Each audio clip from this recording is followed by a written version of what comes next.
Assim, Danilo, eu queria compartilhar uma situação que foi um papo que eu tive contigo Uhum. no Prêmio CBLOL, quando você falou pra mim a line que vocês pretendiam montar, né? E eu virei pra você ali e eu falei, caralho, porra, se tu conseguir essa lineup, forte pra cacete. Só tem Muito uma forte. ressalva, né, que eu te falei na hora que era a minha preocupação, só que muito do meu entusiasmo com essa lineup foi o nome que você colocou por último, que era o Maurang. E assim, a gente tá falando do Lonely, e a gente tá falando muito do mental dele, e pela minha experiência de cenário e de como eu entendo que os coreanos funcionam, uns se apoiam nos outros, né? Muito das vezes. E o Maurang, claramente, ele não conseguiu performar bem esse split. Depois a gente vai chegar no Ares, mas eu quero entender primeiro o quanto o Maurang influenciou na performance do Lonely, se é que influenciou. E como explicar a performance de um cara que foi campeão da LEC, era temido por todo mundo lá, todo mundo falava bem, e ele fez o que fez aqui no Brasil? Cara, a última impressão é a que fica, mas o Maurang não foi horroroso o split inteiro, né? A gente teve bons jogos dele, talvez não o que todo mundo esperava, achando que ele ia chegar aqui, dar um V9 e ganhar o CBLOL sozinho. A gente nunca falou isso, mas foi uma expectativa gerada pelo tamanho dele, né? O cara campeão da Uhum. LEC, etc., onde ele jogou. Mas ele teve, em grande parte dos momentos, muita importância pra gente. E durante as screens também, a gente conversava com os outros jogadores, o cara falava, cara, é bom demais jogar com um cara desse, assim, é diferente, etc. Então a gente viu muita coisa positiva dele também. Claro que lá pro final, eu acho que já. Não sei, assim, a gente conversou muito e parecia que eles não queriam admitir, mas eles sentiam que eles não estavam prontos para ganhar esse split, né? Tipo, eles não estavam prontos como time. Não faltou dedicação em screen, não é nada disso, mas você sentia que eles não. Você consegue perceber quando o cara tá hypadaço, tipo, vou amassar todo mundo, acredito, e aí pode até perder. Mas não sentia isso de todos eles. O Maurang era um desses. E talvez porque ele tenha percebido mais cedo que algumas pessoas que ainda precisava de mais alguma coisa para funcionar. Então, a adaptação dele demorou um pouco porque ele é muito fechado. A gente tem conseguido tirar mais dele agora, assim, ele está se soltando mais, por isso que a parte do tempo de casa é importante. Mas eu acho que aí, quando eles todos estavam se conhecendo, jogando isso aplico para todos eles. Eles não conseguiram ser eles mesmos várias vezes porque eles ainda estavam se conhecendo. Então, o Maurang era muito respeitado dentro da line. Então, muitas vezes os players queriam falar alguma coisa e não falavam tanto quanto precisava. E mais do meio do campeonato para frente, eu consegui tirar dele que ele não gosta disso. Ele não gosta desse respeito em excesso. Se for para pôr o dedo na cara dele, tá tudo bem. E eu acho que a galera ainda tinha muito respeito por quem ele é, por quanto ele joga, e não, na hora de pôr o dedo na cara mesmo e pro caralho, eles não iam, sabe? E isso eu acho que afetou todo mundo. E acabou puxando para baixo o desempenho de geral. Quem conseguiu se virar mais, no meu ponto de vista, foi o House, porque ele é isso mesmo, assim, ele foi o que quebrou a barreira mais rápido também. Ele se adapta muito bem com o coreano, ele foi o primeiro a ficar muito amigo do Wiz na outra line, que teve um resultado bom também. Então ele já conseguiu acelerar um pouco mais, mas eu acho que estava todo mundo se conhecendo ainda muito e. Cara, não tem como falar que isso é besteira pra gente que respira o dia a dia. É como se fosse um casamento, né? Só que é um casamento de 8, 10, 12 pessoas. E os caras eles ainda não. Faltou muita confiança um no outro para poder cobrar, seja em draft, seja dentro de screen. Mas eu concordo que o Maurang deixou a desejar do que era esperado dele, tanto pra gente quanto pro hype de todo mundo. Mas eu discordo que foi um split tenebroso da parte dele, por exemplo. Tá. Vamos lá. Quando eu entrei na Kabum em 2020, 21, 20, por aí. 20. A gestão era uma, né? Você chegou ali quando eu assinei meu contrato, né, com a outra gestão, você chegou.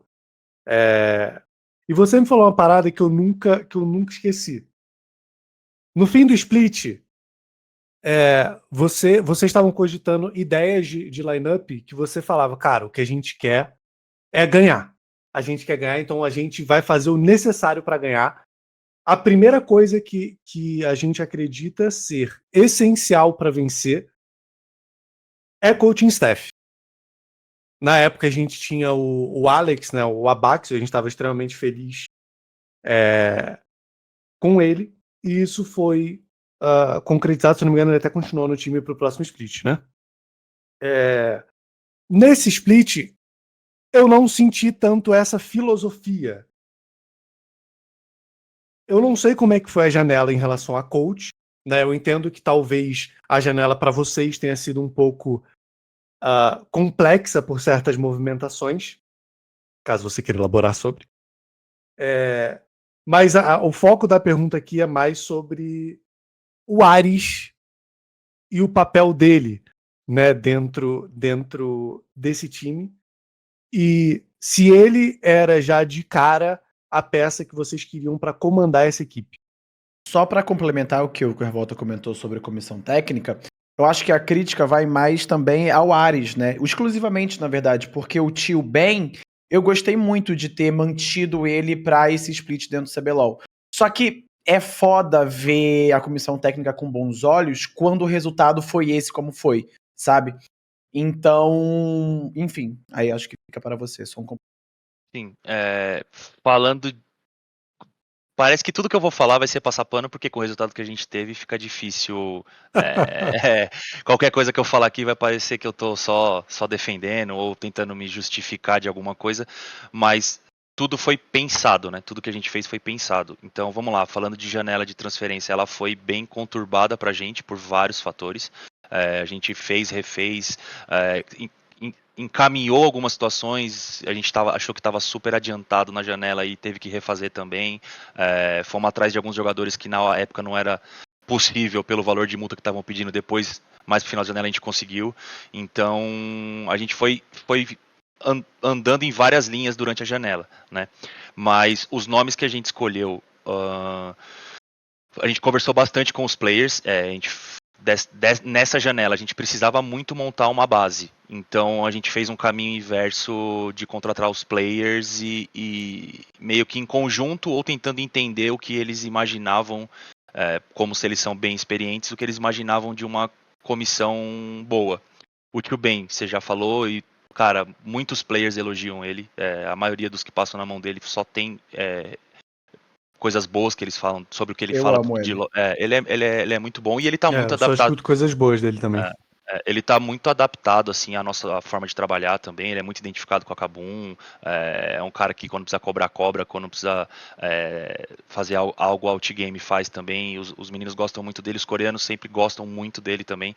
Ele é um cara que não é acomodado. Foi fazer um bootcamp individual para ele em questão de LoL na Coreia, do bolso dele, foi lá, conheceu as instalações de times coreanos, acompanhou o Worlds, enfim. Ele é um cara incomodado e não acomodado, isso para mim conta muito, além do conhecimento que ele tem, que eu pego isso bastante dos players.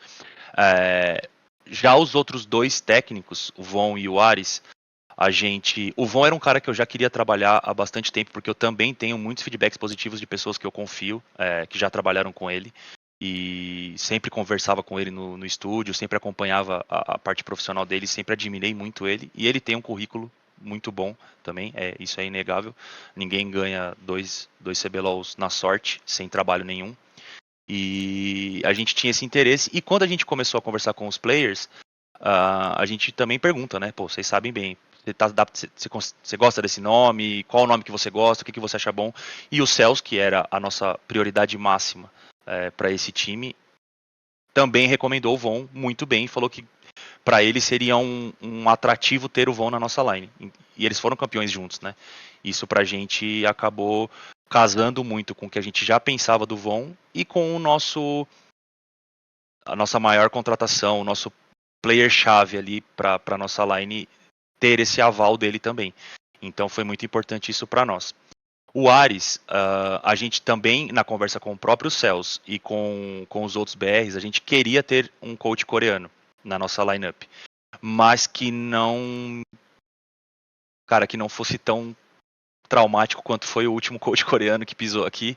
E a gente conversou muito com os jogadores. E quando a gente estava negociando com o Maurang recomendou 2 nomes para nós. E a gente foi atrás, conversou, pesquisou, trocou uma ideia por escrito, porque ele também tem essa questão do idioma que eu sei que vocês vão perguntar, a gente vai discorrer sobre. E falou muito sobre ele tem um currículo, o cara é vice-campeão mundial, campeão da LCK, trabalhou na Dawon, enfim, e trabalhou com o Maurang. E pro Maurang, também era uma, como eu posso dizer, um ponto de conforto técnico tê-lo, né? Então casou com o que a gente queria e ele recomendou os 2 nomes de coach coreano. E a gente negociou com os 2 e acabou optando pelo Ares. E já falando deles aqui, eu acho que o maior problema da nossa coaching staff foi falar a mesma língua, assim, não língua de idioma, a mesma língua de ideia. E então, assim, são 3 pessoas diferentes, com 3 carreiras diferentes. Os 3 já foram coaches sozinho, né? A gente até conversou sobre isso essa semana. Os 3 já conduziram line-up sozinho e precisaram aprender a trabalhar em 3.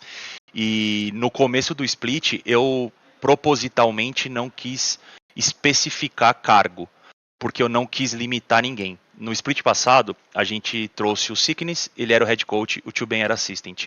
E não foi produtivo pro Tio Ben, né? Eu acho que o Sickness não se encaixou muito bem na nossa filosofia aqui de trabalho e puxou para baixo o desempenho do Tio Ben. Então, como a gente tinha uma coaching staff muito experiente, a gente optou para, nas primeiras semanas, eles tentarem encontrar o flow deles ali para trabalhar, e eu não quis especificar assim, ó, esse aqui é o head coach, esse daqui é o assistant coach, esse aqui é o strategic coach. Até porque eles estavam se conhecendo e a gente conhecendo eles também, porque a gente não tinha trabalhado em conjunto. Então, a gente pensou em 2 semanas, mas em 1 semana assim, já deu para ver os papéis ali de cada um.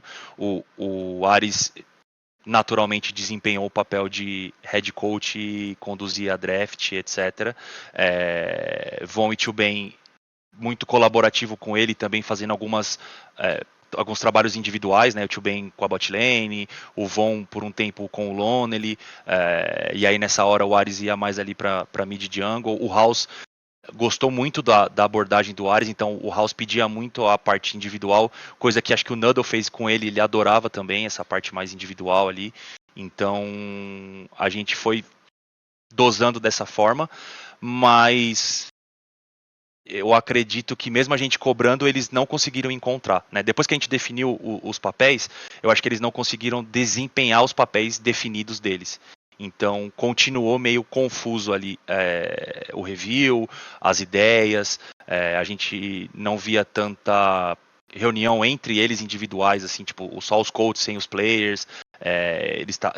Eu senti que estava todo mundo meio tentando se adaptar ali à forma de trabalhar de cada um, e isso refletiu, se a gente não está organizado na parte da staff, como a gente vai cobrar a organização dos players, né? Você está falando que faltou direcionamento. Também.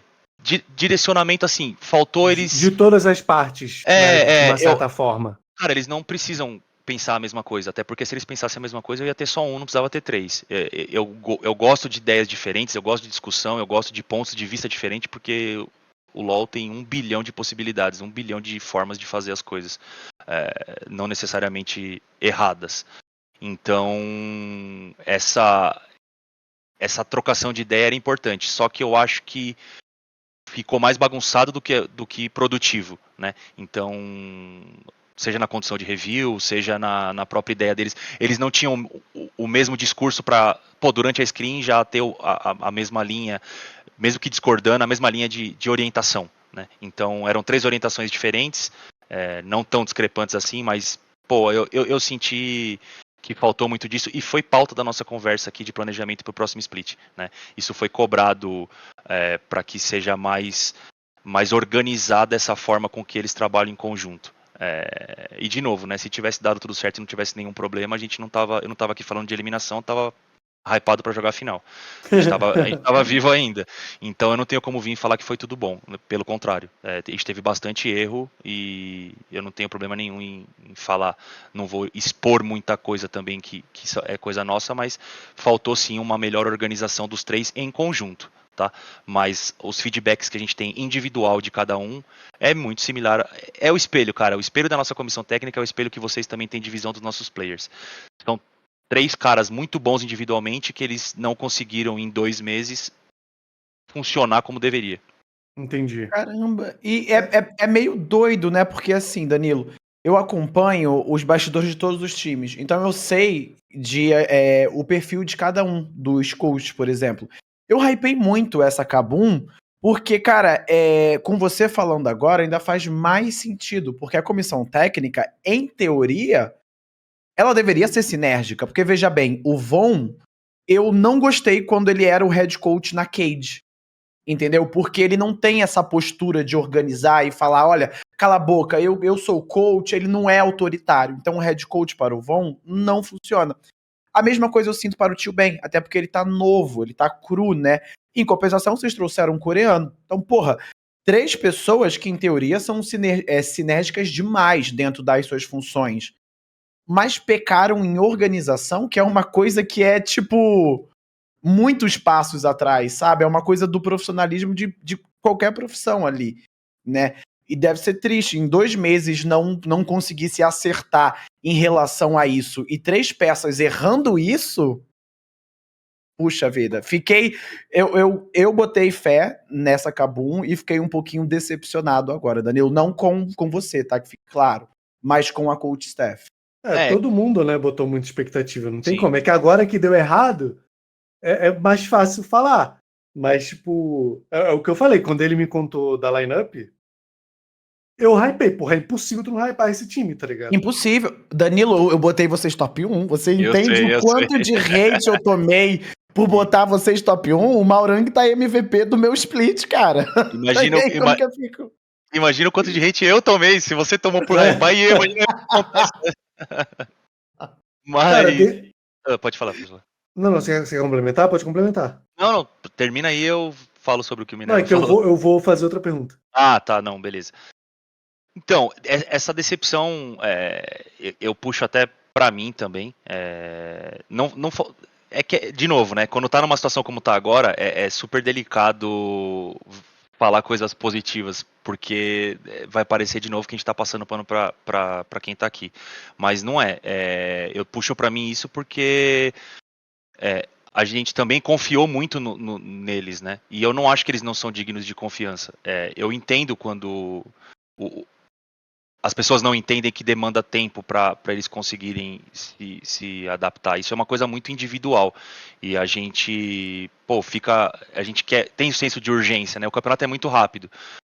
Mas para mim ele é muito ingrato também. Os coreanos chegam dia 5 de janeiro aqui no Brasil e, 15 dias depois a gente já tá jogando. E aí quando isso acontece, a gente tem menos tempo para resolver esse tipo de situação, porque a gente já tá se preparando para jogar, e se você perde 2, 3 jogos no começo do campeonato, um joguinho já faz diferença para você se classificar. Se a gente não tivesse tropeçado 2 jogos bobos que a gente teve ali no segundo turno, a gente teria uma colocação muito melhor e talvez os confrontos nos favorecessem. A gente acabou enfrentando 2 times que já são muito mais sinérgicos que a gente, por mais que a gente possa até falar que a Red e a PEN também mudaram, mas eles mudaram por peças que já se conhecem. Então, a gente poderia ter se colocado numa situação melhor pelo primeiro turno muito forte que a gente fez. Só que no primeiro turno a gente, na nossa visão, a gente se desempenhou muito bem, porque acho que naquele começo tá mais no individual, os times ainda também estão, não é só a gente que começa muito tarde, né? Todos os times têm a mesma janela ao mesmo tempo. Então ali talvez tenha rolado um pouco mais do desempenho individual, e aí na hora que chegou pro grupo mesmo, na hora que o grupo faria a diferença, a gente deixou a desejar. Então, isso também na coaching staff, né? Para mim foi literalmente o espelho do que aconteceu. Mas a gente, cara, não vou falar que a gente respeitou muito o tempo deles, mas a gente confiou muito no que a gente via durante os treinos. A gente não tinha o exemplo de desorganização que tinha no stage aqui. As nossas screens, por muitas semanas, eram muito boas. A gente tem relatório de screen aqui, né? E ali, além da gente assistir e tudo mais, eu acompanhava os pontos positivos e negativos que a nossa parte técnica, que o Dzave faz muito bem com os nossos coaches, sobre como rolava as screens, e a gente estava super confiante. Pô, na semana que a gente perdeu para Red, a gente não perdeu um bloco de treino, né? A gente ficou positivo em todas as MD5 que a gente jogou. Então, sei que treino, jogo é jogo, mas a gente via muita coisa funcionar aqui. No começo do split a gente viu um pouco mais de desorganização, reviews muito longos, falava muita coisa. Tem a particularidade que assim, né? A gente tem a mania de construir o raciocínio para falar o que a gente quer falar. O coreano já é mais objetivo, ele quer que você fale direto o que ele quer. Então isso foi uma forma de adaptação também do Von e do Chuben para o Ares, e do Von e do Chuben com o Maurang e com o Lonely, e do Ares com os brasileiros, né? Então, só que tudo isso a gente teve que fazer, todos esses pontos e mais milhares que a gente pode falar aqui, em 2, 3 meses. Então, o termômetro para mim é que individualmente a gente já viu o melhor de cada um, e eu acredito que com mais tempo a gente possa fazer com que eles fiquem mais sinérgicos para mostrar isso para todo mundo, porque a gente já chegou a ver, né, aqui por várias vezes.